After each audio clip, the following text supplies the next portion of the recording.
నీ సముఖానికి తీసుకొచ్చావు.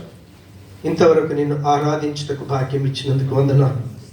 మా హృదయాలను మీరు దున్ని మంచి నేలగా మీరు చేసి మీ యొక్క వాక్యం అనే విత్తము నాలో ఫలించుట కొరకు నన్ను మమ్మను దర్శించినందుకు నీకు వందనాలు చెల్లిస్తూ యేసు నామమున ప్రార్థిస్తున్నాను తండ్రి, ఆమేన్. హల్లెలూయా. మనం యబ్బేజు ప్రార్థన ధ్యానిస్తా ఉన్నాం. యూదా కుమారులలో యబ్బేజుకున్నటువంటి ప్రత్యేకత మనం ధ్యానిస్తా ఉన్నాం. అతని తల్లిదండ్రులు, సహోదరులందరూ కూడా తను యబ్బేజు అంటే వేదన తీసుకొచ్చాడని, బాధ తీసుకొచ్చాడని, దుఃఖం తీసుకొచ్చాడని, శ్రమ తీసుకొచ్చాడని తాను చిన్న చూపు చూస్తున్నటువంటి లోకం ముందు ఆయన ఒక ఘనమైన వాడిగా నిలబడటానికి దేవుడు కృప చూపించాడు. అన్నిటికీ మించి యూదా కుమారులలో ఎవరి దగ్గర ఆగినటువంటి దేవుడు వచ్చి యూదా దగ్గర ఆగిపోయి ఆయన ఏదైతే మనవి చేసుకున్నాడో ఆ మనవి చేసిన దాన్ని దేవుడు ఆయనకు దయచేశాడు. ఎవరి దగ్గర ఆగినటువంటి దేవుడు యబ్బేజు దగ్గర ఎందుకొరకు ఆగిపోయాడు అని అంటే మనం ధ్యానించాం. మొదటిది ఏంటి అంటే యబ్బేజులో ఉన్నటువంటి మంచి గుణలక్షణం. దేవుడు యబ్బేజు యొక్క తల్లి గర్భంలో ప్రవేశపెట్టింది ఆ కుటుంబంలో ఒక మంచి కుమారుడిగా ఉండాలని ప్రవేశపెట్టాడు. కాబట్టి తనను పిలిచినటువంటి పిలుపుకు తగినట్టుగా ఆయనకు శ్రమ వచ్చినా, వేదన వచ్చినా, బాధ వచ్చినా ఆ కుటుంబ క్షేమం కొరకు ప్రార్థన చేశాడు. కాబట్టి దేవుడు ఆయన దగ్గర ఆగిపోయాడు. రెండవది మనం చూసాం ఏంటి అంటే యబ్బేజుకున్నటువంటి ప్రత్యేకత ఏంటి అంటే దేవునితో ఒక స్థిరమైన సంబంధాన్ని కలిగి ఉన్నాడు. కుటుంబీకులతో స్థిరమైన సంబంధం కలిగి ఉన్నాడు. ఆయన తన సొంత ఇంటి వారే తన మనసు నొప్పించినా కూడా కుటుంబం నుంచి కదిలి వేరే దగ్గరికి వెళ్ళలేదు. ఆయన ఒక వ్యక్తి దేవునితో స్థిరంగా ఉంటే దేవుడు చేసే కార్యం ఏంటి అంటే దేవుడు వాగ్దానం చేశాడు. ఏ వ్యక్తికైతే దేవునితో స్థిరమైన సంబంధం ఉంటుందో ఆ వ్యక్తి తన కుటుంబంలో స్థిరంగా నిలబడతాడు. కాబట్టి మనం క్రీస్తులో స్థిరంగా ఉన్నాము అనటానికి ప్రూఫ్ ఏంటి అంటే 1 కొరింథీ 12:12లోను 21లోను అంటాడు, అనేకమైన మనం ఒకటై ఉన్నాము, శరీరం ఒకటే అనేకమైన అవయవాలుగా ఉంది, కానీ ఒకటే శరీరం, అలాగే క్రీస్తు ఉన్నాడు, అలాగే మనము ఉన్నామంట. వాక్యం చెప్తుంది నువ్వు ఇంట్లో నమ్మకంగా ఉండటం, స్థిరంగా ఉండటం అంటే దేవుడు నీ కొరకు ఇచ్చినటువంటి నీ స్థానిక సంఘంలో ఆ సంఘంలో ఉన్న ప్రతి ఒక్కరితోని స్థిరమైన సంబంధాన్ని కలిగి ఉంటాడు. దేవునితో స్థిరంగా ఉన్నటువంటి వ్యక్తి తన స్థానిక సంఘంలో నిందించినా, దూషించినా, ఏమి చేసినా అక్కడ వాళ్ళతోని ఒక స్థిరమైనటువంటి సంబంధాన్ని కలిగి ఉంటాడు. ఎందుకు స్థిరమైన సంబంధాన్ని కలిగి ఉంటాడు అని అంటే దేవుడు ఒక వాగ్దానం చేశాడు. 1 కొరింథీ 13:13 అంటాడు, ఒక వ్యక్తి దేవునిలో స్థిరంగా నిలబడితే దేవుడు ఆయన ఏమిస్తాడంటే ఆయన ఆ వ్యక్తి లోపల విశ్వాసమును, నిరీక్షణను, ప్రేమను స్థిరంగా ఉంచుతాడు. దేవునికి స్తోత్రం. ఆ వ్యక్తి లోపల స్థిరమైన విశ్వాసం ఉంటుంది, స్థిరమైన నిరీక్షణ ఉంటుంది, స్థిరమైన ప్రేమ ఉంటుంది. కాబట్టి ఎప్పుడైతే ఒక వ్యక్తిలో స్థిరమైన విశ్వాసం ఉంటుందో, స్థిరమైన నిరీక్షణ ఉంటుందో, స్థిరమైన ప్రేమ ఉంటుందో ఆ కుటుంబాన్ని ఎడబాసి వెళ్ళడు. ఆ కుటుంబం క్షేమం కొరకు ప్రార్థన చేయగలుగుతాడు. దేవునికి స్తోత్రం. ఈరోజు మనం మూడవదికి ధ్యానిద్దాం. దేవునికి స్తోత్రం. యబ్బేజులో ఉన్నటువంటి మూడవ మంచి గుణ లక్షణం ఏంటి అని అంటే దేవుడు ఎందుకొరకు యబ్బేజు దగ్గరికి వచ్చి ఆగిపోయాడు అని అంటే యబ్బేజులో కీడు చేసేటటువంటి గుణం లేదు. దేవునికి స్తోత్రం. యబ్బేజులో ఏం లేదు అని అంటే యబ్బేజును వాస్తవంగా తన కుటుంబీకులు, తన సహోదరులందరూ కూడా వీడు కీడు తీసుకొచ్చినోడు, చెడు తీసుకొచ్చినోడు, బాధ తీసుకొచ్చినాడు అని ఆయనను వేదన పెడుతున్నా కూడా వాస్తవంగా తను ఏం చేయాలి? ప్రార్థన చేసేటప్పుడు అలా నాశనం కొరకు ప్రార్థన చేయాలి. ప్రభా వీళ్ళు నన్ను వేధిస్తున్నారు, వీళ్ళ ముందు నేను వర్ధిల్లాలి. మనమైతే అదే పని చేస్తాం, అవునా కదా? కానీ దేవుని పిల్లలుగా, దేవునికి మనకు మధ్యన నిజంగా రిలేషన్ ఉంటే, క్రీస్తుతో నిజమైన సంబంధాన్ని మనం కలిగి ఉంటే, దేవుని పిల్లలుగా మనం చేసే పని ఏంటి అంటే, రామపత్రిక 12వ అధ్యాయం 21వ వచనంలో దేవుని యొక్క వాక్యం ఏం సెలవిస్తా ఉంది అంటే, కీడు వలన జయింపబడక మేలు చేత కీడుని జయించాలి. ఎబ్బేజుకు వాళ్ళు కీడే తలపెట్టారు, వాళ్ళ ఉద్దేశం సరిగా లేదు. కానీ ఎబ్బేజు హృదయం చూడండి, నా కుటుంబం ఆశీర్వదించబడాలి, నా కుటుంబం సరిహద్దులు విశాలపరచబడాలి, దేవుని హస్తం నా కుటుంబంలో ఉండాలి, ఏ కీడు రాకుండా నా కుటుంబం తప్పించబడాలి. కాబట్టి దేవుని పిల్లలుగా మనం ఎప్పుడైనా సరే, ఎవరు కీడు చేసినా సరే, లోకం ఏం చెప్తుంది, ధర్మశాస్త్రం ఏం చెప్తుంది, ముళ్ళుతోనే తీయాలి, అవునా కాదు? కానీ ధర్మశాస్త్రం ఇచ్చిన పరమాత్ముడు వచ్చేసి ఆయన చెప్పిన మాట ఏంటో తెలుసా? యేసు ప్రభు స్వయంగా చెప్పినటువంటి మాట. ఒకసారి మత్తయి సువార్త 5వ అధ్యాయం 44వ వచనాన్ని చూద్దాం.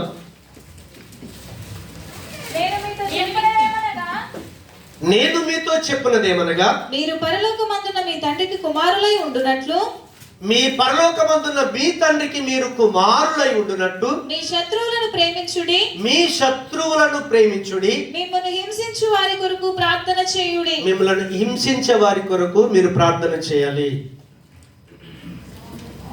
ఇక్కడ ఉన్న మనం అందరం కూడా దేవుని పిల్లలమా, సాతాను పిల్లలమా? ఒక వ్యక్తి యేసు ప్రభుని ఎరగకంటే ముందు తన పర్సనల్ లైఫ్ ఏ విధంగా ఉన్నా, మనం ఆయన సన్నిధానానికి వచ్చాక, ఆయన సన్నిధానంలో మనం ఏమై ఉన్నామో తెలుసుకున్నాక, మన పాప విషయంలో పశ్చాత్తాపపడి, ఎప్పుడైతే మనం రక్షించబడి ఆయన నామం పేరిట బాప్తీసం పొంది ఆయన కుటుంబంలో చేర్చబడతామో, అప్పుడు దేవుడు ఒక వాగ్దానం చేశాడు. ఏమిటి? మనమందరం కూడా ఆయనకు కుమారులమై ఉన్నాం. యోహాను 1:12 దేవుడు వాగ్దానం చేశాడు. నిజంగా మనం దేవుని కుమారులమే అయితే, అక్కడ యేసు ప్రభు స్వయంగా చెప్తున్నాడు, నేను మీతో చెప్పినదేమనగా, మీ పరలోకపు తండ్రికి మీరు కుమారులుగా ఉండాలనుకున్నప్పుడు చేయాల్సిన పని ఏంటి? శత్రువులను ప్రేమించాలి. శత్రువులను ప్రేమించండి. రెండోది ఏమన్నాడు? హింసించే వారి కొరకు ప్రార్థన చేయాలి. ఎబ్బేజు జీవితంలో మనం అది చూస్తా ఉన్నాం. ఆయన ఎంత బాధ పెట్టారు. ఒక చిన్న మాట అంటే సంఘం మానేస్తాం, మాట్లాడడం మానేస్తాం. కానీ ఎబ్బేజుకు ఇప్పుడు మనకు క్రీస్తు ప్రేమ దొరికింది, కానీ అప్పుడు ఆయనకు క్రీస్తు ప్రేమ దొరకలేదు. కానీ దేవునితో ఆయనకు ఒక మంచి అనుబంధం ఉంది. నా దేవుడు వాళ్ళు వేదన పెడుతున్నారేమో, బాధ పెడుతున్నారేమో, కానీ ఆ తల్లి గర్భంలో నన్ను ప్రవేశపెట్టి నాకు ఈ జీవితాన్ని ఇచ్చాడే, నన్ను అక్కడ ఉండమని పంపించాడే, నేను అక్కడ ఉండాలని ఆ కుటుంబ క్షేమం కొరకు ఎందుకొరకు ప్రార్థన చేశాడో తెలుసా? నేను వాళ్ళ బిడ్డను, నా తండ్రికి నేను కుమారుణ్ణి అనిపించుకున్నానంటే నా కుటుంబం కొరకు నేను ప్రార్థన చేయాలి. ఈరోజు నిజంగా మనకు ప్రాణం ఇచ్చి, ఆత్మనిచ్చి, శరీరాన్ని ఇచ్చి, ఆ ప్రాణాత్మ శరీరాలు కలుషితమైపోయి, కరప్షన్ చేయబడి, పాపముతో నింపబడి, పరలోకం వెళ్ళలేక నరకానికి వెళ్ళటానికి సిద్ధంగా ఉండి, పరలోకం వెళ్ళాలని ప్రయత్నించి ఓడిపోయినటువంటి ప్రపంచానికి పరమాత్ముడు తన కుమారుని పంపించి తన ప్రేమను పంచి నరకానికి వెళ్ళకుండా దేవుడు కాపాడాడు. ఎందుకొరకు తెలుసా? మనము దేవుని పిల్లలం కాబట్టి దేవుని పిల్లలుగానే జీవించాలి. కాబట్టి వాస్తవంగా తనకు కీడు చేయాలని చూస్తున్నటువంటి తన కుటుంబీకుల కొరకు తను కీడు చేసి జయించాలని చూడలేదు ఆయన. కీడుని మేలు చేత జయించాలనుకున్నాడు ఆయన. అందుకే ఆ యబ్బేజు యొక్క అన్నదమ్ములందరిట్లో కూడా వాస్తవంగా చూస్తే యూదా కుమారులందరిలో కూడా యబ్బేజు ఒక ఘనత కలిగినటువంటి జీవితాన్ని అనుభవించగలిగాడు ఆయన. కాబట్టి ఈరోజు మనం చేయాల్సింది ఒకటే. రోమపత్రిక 12వ అధ్యాయం 14వ వచనంలో కూడా దేవుని యొక్క వాక్యం సెలవిస్తా ఉన్నది. అక్కడ పౌలు కూడా ఏం చెప్తాడు అని అంటే, రోమ 12:14, మిమ్మల్ని హింసించు వారిని దీవించుడి, దీవించుడు గాని శపించవద్దు. హల్లెలూయా. మిమ్మను హింసించువారి, మనల్ని ఎవరైతే హింసిస్తా ఉన్నారో హింసించు వారిని ఏం చేయాలి? దీవించాలి. వాస్తవంగా ఇక్కడున్న నాతో సహా మనమందరం తెలుసో తెలియకనో దేవుణ్ణి బాధ పెట్టిన వారమే, దేవునికి వ్యతిరేకంగా జీవించిన వారమే. వాస్తవంగా క్రీస్తు వచ్చి నిజంగా మనల్ని కనుక శపిస్తే నాతో సహా ఒక్కరం కూడా మిగిలిండే వాళ్ళం కాదు. కానీ ఆయన దీవించాడు. ఎలా దీవించాడో తెలుసా? మీ పాపం మీకు మరణాన్ని ఇస్తుంది, ఎడబాటిస్తుంది, నరకానికి వెళ్తారు. కానీ మీ పాపాన్ని నా మీద వేసుకొని, నీ శాపాన్ని మా మీద వేసుకొని ఆయన ప్రేమతో భరించి ఏమని దీవించాడో తెలుసా? మరణం స్థానంలో నిత్యంగా జీవించే అద్భుతమైన జీవితాన్ని ఇచ్చాడు ఆయన. అందుకే ఈరోజు క్రీస్తు రక్తంలో కడగబడి మనం ఏ స్థానిక సంఘంలో ఉంటున్నామో, మనకి ఎన్ని శ్రమలు వచ్చినా, వేదన వచ్చినా, బాధ వచ్చినా మనం చేయాల్సింది ఒకటే. మనం ఏం చేయాలి? నీకెవడని కీడు చేస్తే దయచేసి కీడు చేయకండి. మిమ్మల్ని హింసిస్తే వాళ్ళ కొరకు ప్రార్థన చేయండి అంటున్నాడు. మిమ్మల్ని హింసించు వారిని ఏమని చేయాలి? దీవించాలి. నిజంగా నీ వ్యక్తిత్వం ఏంటో, నీ మంచితనం ఏంటో వాళ్ళు గ్రహిస్తే నిన్ను బాధ పెడతారా? క్రీస్తు యొక్క మంచితనాన్ని ప్రపంచం గుర్తిస్తే నిజంగా నేను బాధ పెట్టేవారా? కాదే. వాళ్ళకి తెలియదు. సాతాను అంధకార నేత్రాలతో బంధించేసి దేవుని యొక్క ప్రేమను, దేవుని యొక్క వెలుగును, దేవుని యొక్క మంచితనాన్ని గ్రహించకుండా మానవుల్ని నాశనం చేయడం కొరకు సాతానుగాడు ఆవరిస్తే ప్రభు వచ్చి అదే చీకట్లున్న మనల్ని ఆయన ఆశ్చర్యకరమైన వెలుగులోకి పిలిచాడే. అందుకే మనం చేయాల్సింది ఏంటో తెలుసా? మనల్ని హింసించే వాళ్ళ కొరకు మనం ఖచ్చితంగా దీవెన ఇవ్వాలి. దేవుడు అన్నాడు, మీరు ఏది విత్తుతారో దాని పంటనే కోస్తారు. ఈ సీక్రెట్ మనకు అర్థం కాక తొందరపడి మనం శపిస్తుంటాం.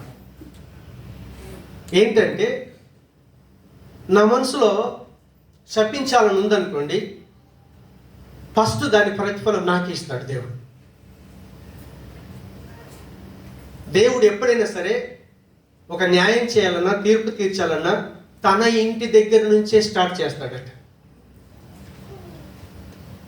ఇప్పుడు నువ్వు కీడు చేసే వాళ్ళకు కీడు చేయాలని అనుకున్నావు అనుకో, తనకి తెలియదు మన కీడు చేస్తున్నాడు. కానీ నీకు తెలిసే, దేవుడు తెలుసు, ప్రేమ తెలుసు, అన్నీ తెలుసు. కాబట్టి నువ్వేం కోరుకున్నావో తెలుసా? వారి దీవెనను కోరుకోవాలి, వారి ఆశీర్వాదం కోరిక కలిగి ఉండాలి. అప్పుడు ఏం చేస్తాడు తెలుసా? ఫస్ట్ అదే దీవెన మనకిస్తాడు. అందుకే ఏమంటాడు తెలుసా? ఎవరు త్రవ్విన గుంటలో ఫస్ట్ వాళ్ళే పడతారు. గుంట తగ్గింది మన కొరకు, కానీ ఫస్ట్ ఆ వ్యక్తిని వేస్తాడు. కాబట్టి మనం దీవించాలని అనుకున్నాం అనుకో, ఫస్ట్ దీవెన ఎవరికొతో తెలుసా?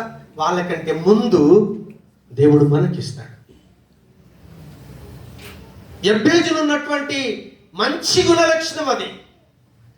కాబట్టి ఒక వ్యక్తి ఎప్పుడైతే క్రీస్తును ఆరాధన చేస్తాడో, క్రీస్తును మొక్కగలుగుతాడో, ఆ వ్యక్తిలో దేవుడు చేసే మొట్టమొదటి పని ఏంటో తెలుసా? పాపము నీకు ఆయుష్ను తగ్గించేసి మరణంలోకి తీసుకుని వెళ్తే మన దేవుడు దీర్ఘాయువు చేత దీవించే దేవుడు ఆయన. హల్లెలూయా. ఆ దీర్ఘాయువులో ఆయనలో ఉన్నటువంటి సహనాన్ని, దీర్ఘశాంతాన్ని దేవుడు మనకి ఇస్తాడట.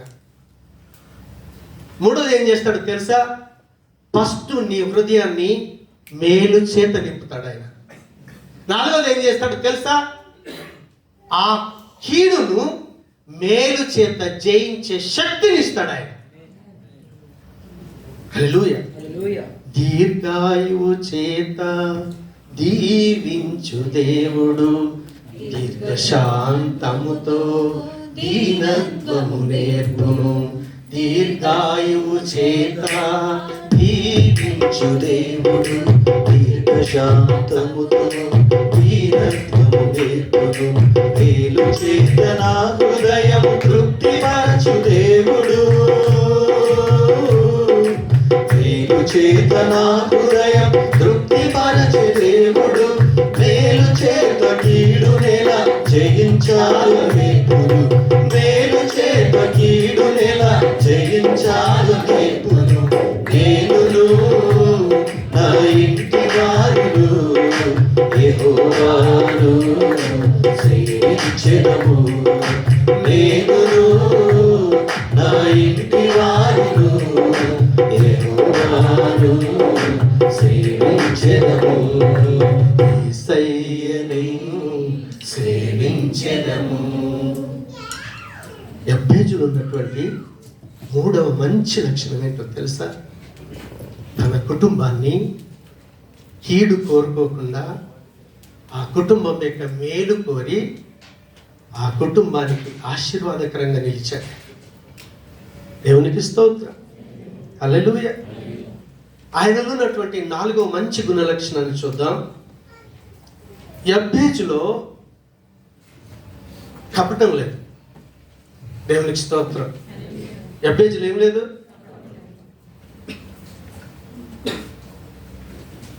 ఒక వ్యక్తిలో, ప్రత్యేకంగా దేవుని పిల్లల్లో దేవుని యొక్క వాక్యం సెలవిస్తుంది, కపటమైనటువంటి పెదవులు యేసయ్యకు హేయములు. కపటమైన హృదయం, కపటమైన మనస్సు, కపటమైన పెదవులు.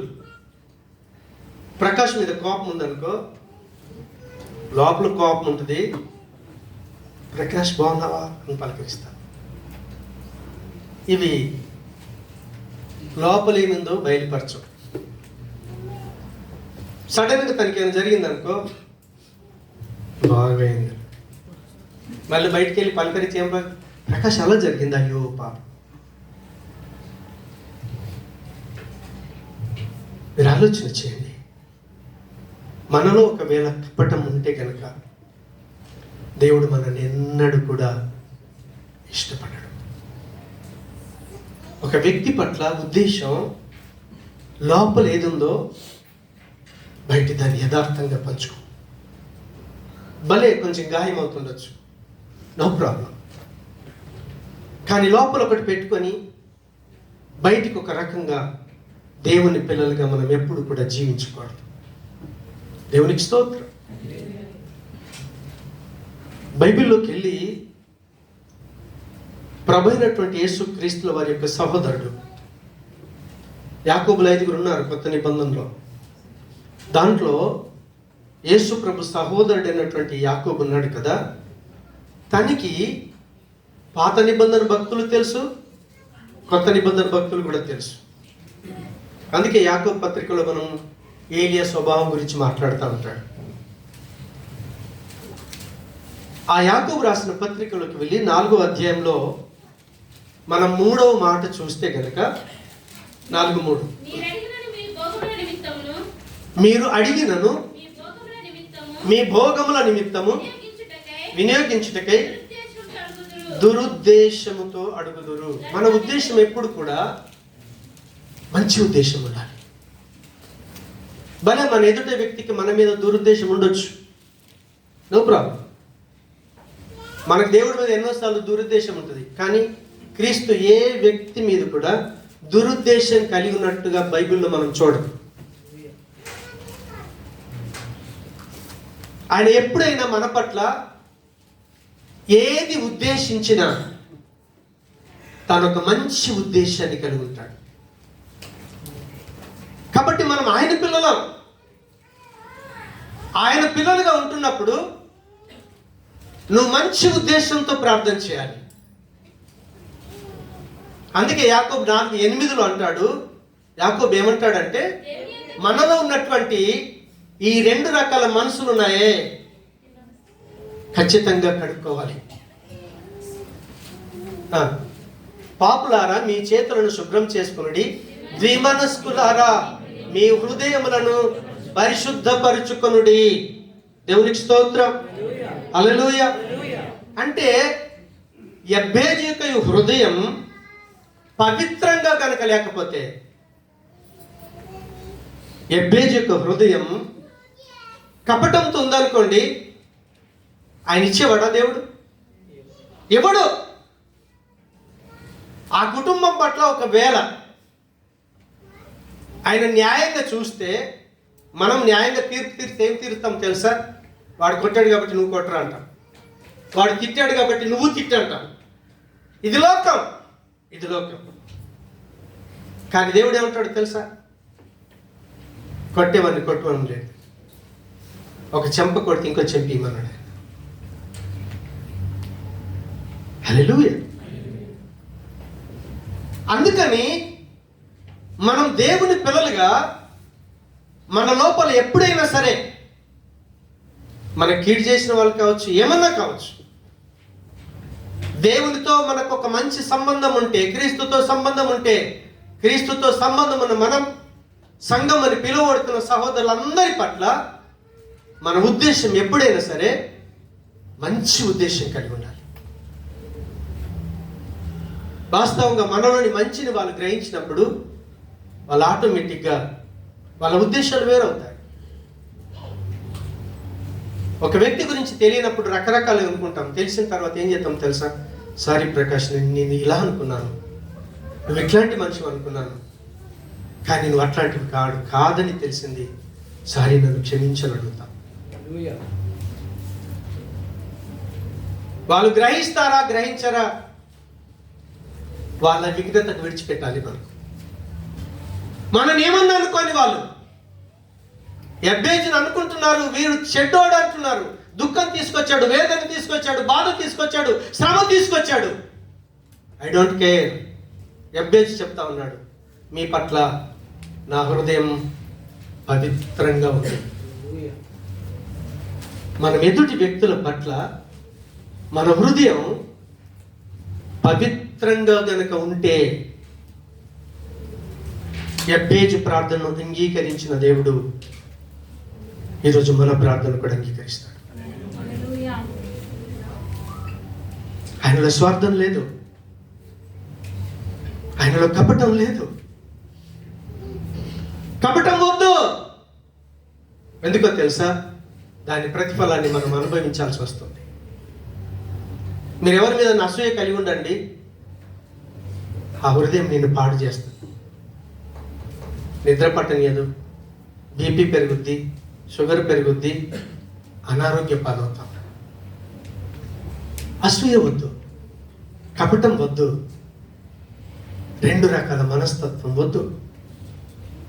అందుకే యాకోబు అంటాడు, ద్విమనస్కులారా మీ హృదయాలను పరిశుద్ధపరచుకోండి.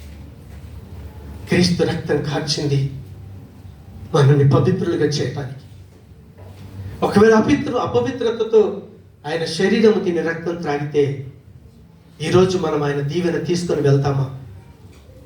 ఈ కూడిక నీకు దీవెనకరంగా ఉండగలుగుద్దా? ఆలోచన చేయండి. దేవుడు మన ప్రార్థనను ఆలకించడు, అంగీకరించడు. అందుకే యెబ్బేజులాగా మన కుటుంబీకుల పట్ల, దేవుని పట్ల పవిత్రమైనటువంటి హృదయాన్ని మనం కలిగి ఉండాలి. ఎట్టి పరిస్థితులలో కపటమైనటువంటి జీవితం మనలో ఎదుటి వారి పట్ల ఉండకూడదు. హల్లెలూయా. 5వదిగా చూస్తే యబ్బేజు తన కుటుంబీకులతో దేవునితో నీతిగా జీవించాడు. నీతిగా అంటే లోపల ఏముందో బయట కూడా అదే, బయట ఏముందో లోపల కూడా అదే. సో అలాంటి క్లీన్ హృదయం ఎప్పుడు వస్తుందో తెలుసా మనకి? అలాంటి హృదయం రావాలి. యబ్బేజు చూడండి, తను బాధ పెట్టిన ఆ కుటుంబీకులతో స్థిరంగా ఉన్నాడు. హల్లెలూయా. దేవునితో స్థిరంగా ఉన్నాడు. వాళ్ళకి కీడు చేయాలని అనుకోలేదు. వాళ్ళ పట్ల పవిత్రమైన హృదయాన్ని కలిగి ఉన్నాడు. చివరికి వాళ్ళ ముందు, దేవుని ముందు ఆయన నీతిగా ప్రవర్తించాడు. ఎందుకంటే వాక్యం ఏం చెప్తుందో తెలుసా? నీతివంతుడి ప్రార్థనలో బహుబలం ఉంటుంది. ఎంతటి బలం ఉంటుందో తెలుసా? నువ్వు అడిగింది కల్లారా చూసేదాకా. వర్షం పడద్దు ప్రభు అన్నాడు. 3.5 సంవత్సరాలు క్లోజ్. మళ్ళీ వర్షం పడాలి ప్రభు అన్నాడు. సూచన కనిపించట్లేదు, శిష్యుని పంపి చూడరా అన్నాడు. కాసేపటికి అన్నాడు, అయ్యా ఇంతే మేఘం, మోపైన వర్షం కురిసేసింది.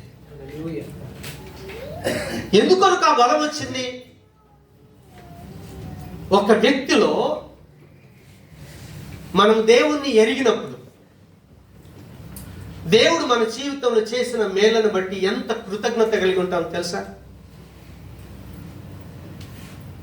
మనము దేవుణ్ణి ఎరిగినప్పుడు వాస్తవంగా యబ్బేజు ఆ తల్లి గర్భంలో ప్రవేశపెట్టాడు కదా. ప్రవేశపెట్టిన తర్వాత తను పెరుగుతూ ఉన్నప్పుడు ఆ అన్నదమ్ములు, తల్లిదండ్రులు వాళ్ళందరూ కూడా వీడు దుఃఖపుత్రుడు అన్నప్పుడు ఆయన బాధపడలేదని ఎలా చెప్పగలుగుతాం? సపోజ్ జాన్ పాల్ పుట్టాడు, నేను ఇలా ఎత్తుకున్నాను పుట్టగానే, ఓకే. సపోజ్ నాకే బాధ కలిగింది అనుకో, వాడిని నేనేమంటాను? ఒరే బాధ కలిగించి వచ్చావురా అని అంటే వాడేదో మాట్లాడుతుండాలి పని అంటాడు, నవ్వుతాడు. నువ్వు తిట్టుతున్నావా, పొగుడుతున్నావా, అందంగా ఉన్నావా? మన వ్యక్తిగత జీవితం చూస్తాం కదా. చిన్నపిల్లల మనసు చూడండి, పుట్టగానే వాడికి మంచి కీడు చెడు తెలియదు, నువ్వేం మాట్లాడుతున్నావో తెలియదు. కాకపోతే మన ఎక్స్ప్రెషన్ బట్టి ఒకళ్ళు కోపం కొద్దిగా భయపడతారు అంతే. కానీ ఒక చెడ్డమాట తిట్టినా కూడా వాడు నవ్వుతూ ఉంటాడు. సరే, ఆ స్టేజ్ నుంచి తను పెరిగాడు. వాస్తవంగా కుటుంబీకుల పట్ల ద్వేషం లేదు, యథార్థంగా హృదయం ఉంది అనేటటువంటి లక్షణాలు ఎప్పుడు కనిపిస్తాయి తెలుసా? ఆ వ్యక్తికి మంచి చెడు తెలిసినాక కూడా ఆ మనిషి లోపల ఏం కనిపించాలి? చిన్నప్పుడు ఎలా ఉన్నాడో అదే జీవితం కనిపిస్తే వీడు పెద్దవాడు అయ్యాక కూడా అదే విధంగా ఉన్నాడు రా. ఒక కుటుంబంలో రకరకాల పిల్లలు ఉంటారు, మనస్తత్వం. సంఘంలో కూడా రకరకాల మనస్తత్వం కలిగిన విశ్వాసులు ఉంటారు. సంఘము ప్రపంచంలో ఎన్నో చోట్ల సంఘం ఉంది. ఈ సంఘాలన్నిటినీ కలిపి ఏమంటారంటే దీన్నేమో స్థానిక సంఘం అంటాం. ఒకవేళ అన్ని సంఘాలు కలిపితే సార్వత్రిక సంఘం అంటాం. సార్వత్రిక సంఘం గురించి దేవుడు ఏం చెప్తాడంటే, మీరు ప్రపంచంలో ఏ సంఘానికన్నా వెళ్ళండి, 7 లక్షణాలు కలిగిన విశ్వాసులు ఉంటారు. హల్లెలూయా. వాళ్ళలో ఆ 7 రకాల్లో ఒక రకం జయరాజు అనుకోండి, జయరాజులో మంచి ఉంటుంది, చెడు ఉంటుంది. జకరి ఉన్నాడు, జకరిలో మంచి ఉంటుంది, చెడు ఉంటుంది. దేవుడు జయరాజుతో ఏమంటాడంటే, నీలో ప్లస్ పాయింట్ ఇది, నీలో మైనస్ పాయింట్ ఇది. అలా చెప్పేటప్పుడు దేవుడు ఏం బయలుపరుస్తాడంటే, ఎఫెసీ సంఘంతో అంటాడు, మీరు 2వ అధ్యాయం 1 నుంచి 3వ వచనం దాకా చదివి 4వ వచనం దగ్గరికి వచ్చాక ఏమంటాడంటే, వాస్తవంగా నీలో సహనం ఉంది, నువ్వెన్ని శ్రమలు వచ్చినా దేవుడి కొరకు నిలబడ్డావు. ఓకే, ఆ 3 మంచి లక్షణాలు చెప్పిన తర్వాత ఏమంటాడంటే, నువ్వు అన్ని బాగున్నాయి, కానీ ఫస్ట్ ఏదైతే ఉందో మొదటి ప్రేమ, మొదటి క్రియలు నీలో లేవు. ఎబ్బేజులు ఉన్నాయని ఎలా చెప్పగలుగుతాం? మొదటి ప్రేమ, మొదటి క్రియలు ఎబ్బేజులు ఉన్నాయి అనటానికి, ఆయన పెద్ద పెరిగిన తర్వాత కూడా అదే స్థితిలో ఉండడానికి రుజువు ఏంటి అంటే, సరే తల్లి గర్భంలో ప్రవేశపెట్టాక ఆమె వేదనతో కన్నది. కన్న తర్వాత దానికి బట్టలేసి స్నానం చేయించి ముడ్డి కడిగి అన్ని చేసింది ఎవరు చెప్పండి? అమ్మా నాన్న. వాడు పెరుగుతా ఉంటే వేదన చిన్నప్పుడు అర్థం కాదా, కానీ పెద్ద పెరుగుతుంటే ఏమవుద్ది? పెద్ద పెరుగుతూ ఉంటే వాడికి జ్ఞానం వస్తుంది. ఎప్పుడైతే ఒక వ్యక్తి పెరుగుతూ ఉంటాడో, ఒక వ్యక్తి సంఘంలో సీనియర్ అవుతూ ఉంటాడో, ఆ వ్యక్తిలో జ్ఞానం పెరుగుద్ది. కానీ దేవుని యొక్క వాక్యం ఏం సెలవిస్తుందో తెలుసా? మీరు 1 కొరింథీ 8:1 తర్వాత చదవండి.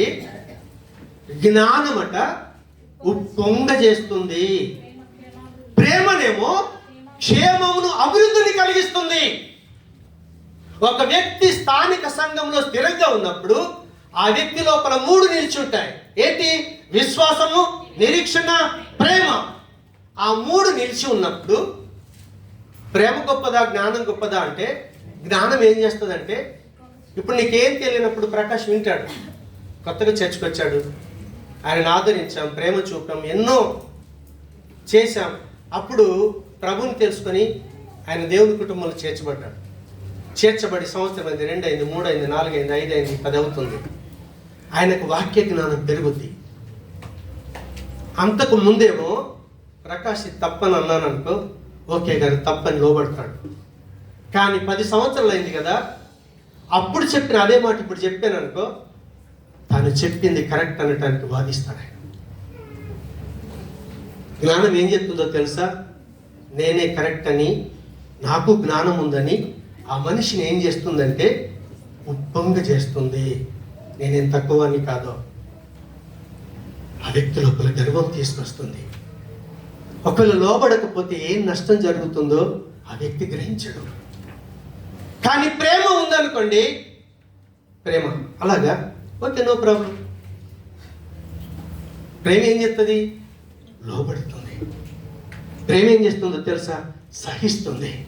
ప్రేమ ఏం చేస్తుందో తెలుసా? దీర్ఘశాంతాన్ని ఇస్తుంది. ప్రేమ ఏం చేస్తుందో తెలుసా? ఇక్కడ ఎటువై క్షేమం కలగాలి, నష్టం జరగకూడదు, అభివృద్ధి చెందాలి. యబ్బేజుకు చిన్ననాటు తన తల్లి తనకెంత పరిచయం చేసిందో, తన తండ్రి ఎలా చూసుకున్నాడో, తన అన్నదమ్ములు ఎలా చూశారో, వాళ్ళు తిడితే తిట్టారొచ్చు, కానీ ఆ మొదటి ప్రేమను మర్చిపోలేదు ఆ మనిషి. ఈరోజు సంఘంలోకి వచ్చాం, నమ్మి బాప్తిసం పొందాం, ప్రేమను అనుభవించాం. జ్ఞానం ఎక్కువైతే తిరుగుబాటును ఇస్తుంది, కానీ జ్ఞానంతో పాటు ప్రేమ కనుక పెరిగితే విధేయత వస్తుంది, లోబడే మంచి మనసు వస్తుంది. సేవకుడు ఒక మాట చెప్పగానే లోబడే స్థితిలోకి వచ్చేస్తాడు. యబ్బేజు చేసింది అదే. యబ్బేజులో ఏముంది అంటే మొదటి ప్రేమ. భలే ఇప్పుడు తిట్టున్నారు, ఆ ప్రేమ ముందు ఈ తిట్లు కానీ ఈ బాధ కానీ లెక్కలేనివి. క్రీస్తు ప్రేమ ముందు మన బాధలు, మన శ్రమలు లెక్కలేనివి. ఎందుకో తెలుసా? ఆయన ఇచ్చినటువంటి ఆ ఆశీర్వాదాలు ఒక్కసారి నువ్వు జ్ఞాపకం చేసుకుంటే, ఆయన ప్రేమ ముందు నీ కష్టాలు, నీ సమస్యలు, నీ నిందలు, నీ అవమానాలు ఎన్నికలేనివి. అందుకే వసంత గారు అనుభవంతో పాట రాశాడేమో అనుకుంటాను నేను. ఆయనతో కలిసి ఉండే అనుభూతి, ఆయన మాటలు మనలో ఉండటం, మనం ఆయనలో ఉండటం, అంతకంటే ఆనందకరమైన జీవితం లేదు. కాబట్టి యబ్బేజు ప్రార్థన దేవుడు వినటానికి కారణం ఏంటో తెలుసా? ఆయనలో మొదటి ప్రేమ ఉంది, మొదటి క్రియలు ఉన్నాయి. మొదటి ప్రేమ దగ్గరికి 100% రావాల్సిందే అని ఎందుకు చెప్పాడో తెలుసా? నీ ప్రార్థనలో బలం రావాలి అంటే ప్రేమ ఉన్నప్పుడు క్షమించగలుగుతాం, ప్రేమ లేకపోతే క్షమించలేం, వాదిస్తాం. ప్రేమ ఉన్నప్పుడు యథార్థంగా ఒప్పుకుంటాం, ప్రేమ లేకపోతే ఒప్పుకోలేం. ఏలియా మన వంటి స్వభావం గలవాడే. యాకోబు చెప్తా ఉన్నాడు, 5, 15, 16 వచనాలు చూస్తే ఒకసారి త్వరగా నేను ఈ మాట చెప్పి ముగిస్తాను. 15, 16. మీ పాపములను ఒకరితో ఒకడు ఒప్పుకొనండి, మీరు స్వస్థత పొందినట్లు ఒకరి కొరకు ఒకటి ప్రార్థన చేయండి. నీతిమంతుడి విజ్ఞాపన అంటాడు. పైన ఏం చెప్పాడు తెలుసా? మీరు ఒకరి పాపాలు ఒకడు ఒప్పుకోవాలి. ప్రేమ ఉన్నప్పుడు ఏం చేస్తాం? ప్రకాష్కు నాకు ప్రేమ ఉందనుకో, వాళ్ళ తప్పు, అవునాయి కదా నేను తప్పు చేశాను, సారీ అంటాడు. ప్రేమ లేకపోతే వాదన మొదలవుతుంది. ప్రేమ ఉంటే క్షమించేస్తాను. క్షమాపణ చేసిన తప్పును ఒప్పుకోవటం ఎప్పుడు జరుగుతుందో తెలుసా? ఆ మొదటి ప్రేమ దగ్గరికి వస్తేనే సాధ్యమవుతుంది, లేకపోతే ఇంపాసిబుల్, అది అసాధ్యం. అందుకే అక్కడ ఎఫెసు సంఘంతో చెప్తా ఉన్నాడు, అయ్యా మీలో కొంతమంది ఉన్నారు, ఎఫెసు సంఘంలో ఉన్న మంచి లక్షణాలు ఉన్నాయి, కానీ వాళ్ళు మొదటి ప్రేమను మరిచిపోయారు. ఒకవేళ నువ్వు మొదటి ప్రేమలోకి కనుక రాకపోతే కింద అక్కడ హెచ్చరించాడు, నీ దీపస్తంభాన్ని తీసేస్తాను. ఇప్పుడు మనం మొదటి ప్రేమ దగ్గరికి రావాలా వద్దా? మొదటి ప్రేమ దగ్గరికి రావాల్సిందే, లేకపోతే మార్గం లేదు. అందుకే ఎబ్బేజు ఏ రీతిగా అయితే ఆ మొదటి ప్రేమ దగ్గరికి వచ్చాడో తనకు ప్రేమ ఉందని క్రియారూపకం చూపించాడు. దేవునికి స్తోత్రం.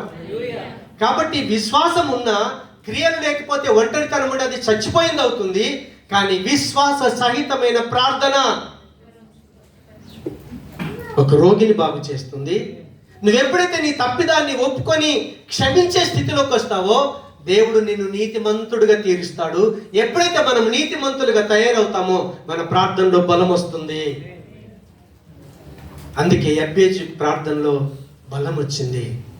దేవుడు అడిగిన 4 ఆశీర్వాదాలను ఎబ్బేజు పొందుకోగలిగాడు. చరిత్రలో ఘనమైన వాడిగా నిలిచిపోయాడు. యోధాకు ఘనత లేదు, ఆయన కుమారులలో ఎవ్వడికి లేని ఘనత కేవలం ఎబ్బేజుకు మాత్రమే కలిగి ఉన్నాడు. కారణం ఏంటి అంటే ఆయన కుటుంబంతో స్థిరంగా ఉన్నాడు, దేవునితో స్థిరంగా ఉన్నాడు, కుటుంబ క్షేమం కొరకు ప్రార్థన చేయగలిగాడు. కాబట్టి ఈరోజు మన స్థితి ఎలా ఉంది? మనల్ని మనం అప్పగించుకుందాం. ఎబ్బేజు లాంటి జీవితం నాకు కావాలి, ఎబ్బేజు లాంటి జీవితం నాకు కావాలి. అడుగుదాం ఒకసారి, ప్రభా నాకు సహాయం ఇచ్చి. నీ సముఖానికి వచ్చాను, కానీ నీ కృపలో నన్ను జ్ఞాపకం చేసుకుని ప్రభా ఎబ్బేజులాగా తండ్రి నీకు స్తోత్రాలు, నేను కూడా కుటుంబంతో, దేవుడితో, స్థానిక సంఘంతో స్థిరంగా ఉండాలి. నాకు సహాయం చేయి ప్రభా, నాకు సహాయం చేయి.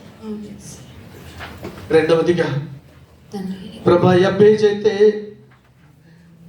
తన కుటుంబంకు కీడు చేయకుండా తన కుటుంబం కొరకు పవిత్రమైన హృదయాన్ని కలిగి ఉండి కుటుంబంతో నీతిగా జీవించి బలమైన ప్రార్థన చేసి ఏ రీతిగా ఆశీర్వదించబడ్డాడో ఆ రీతిగా నేను కూడా ఆశీర్వదించబడాలి. ప్రభా నా కుటుంబం, నా సంఘం అయా ఆశీర్వదించబడాలని, సరిహద్దులు విశాలపరచబడాలని, దేవుని సన్నిధిని అనుభవించాలని, కీడు రాకుండా తప్పించబడాలని ఎబ్బేజులాగా నేను ప్రార్థన చేయాలి. అలాంటి మంచి మనసు ఇచ్చి ప్రభా నీతిని దయచి, పవిత్రమైన హృదయాన్ని దయచి, కీడు చేయకుండా కపటం లేని హృదయాన్ని మీరు దయచేయండి. దేవా నాలో స్థిరత్వాన్ని మీరు దయచేయండి. నీ కృపకు అప్పగించుకుంటూ యేసు నామమున ప్రార్థిస్తున్నాము తండ్రి, ఆమేన్.